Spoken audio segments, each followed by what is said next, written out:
Kahit walang bagyo, nakaranas ng masamang panahon ang ilang lugar sa Luzon at Mindanao nitong mga nagdaang araw. Sa South Cotabato, patuloy ang paghahanap sa isang binata na pinangangambahang natabunan ng gumuhong lupa. Narito ang unang balita.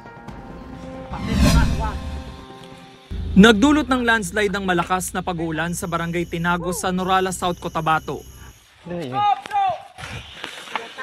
Patuloy ang search and rescue operation sa isang binata na pinangangambahang natabunan ng gumuhong lupa. Sa gitna naman ng rumaragas ang tubig, inilikas ang nasa 51 pamilya. Gumuho rin ang isang bahagi ng Tiboli Jensan Diversion Road sa barangay Afu sa bayan ng Tiboli dahil sa sunod-sunod na ulan. Mga motorsiklo lang muna ang pinapayagang dumaan sa lugar.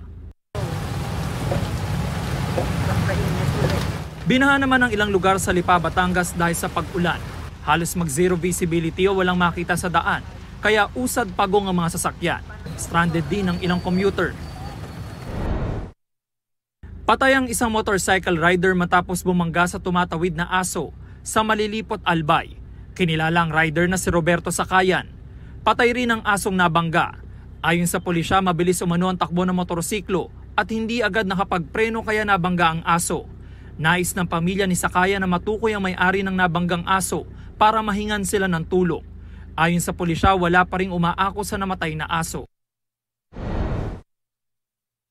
Na-recover na ang motorsiklong ginamit ng dalawang pumatay kay Attorney Maria Sanyata Liuliwa Ling Alzate sa Bangged, Abra. Ayon sa pulisya, natagpuan ang motorsiklo sa masukal na bahagi ng Kasamata Hill. Inalam pa kung sino ang may-ari ng motorsiklo.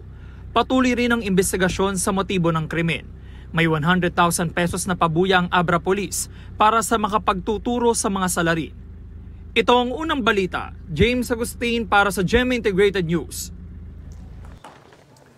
Mauna ka sa mga balita. Bisitahin at mag-subscribe sa GMA Integrated News sa YouTube. Sa mga kapuso abroad, samahan nyo kami sa GMA Pinoy TV at sa www.gmanews.tv.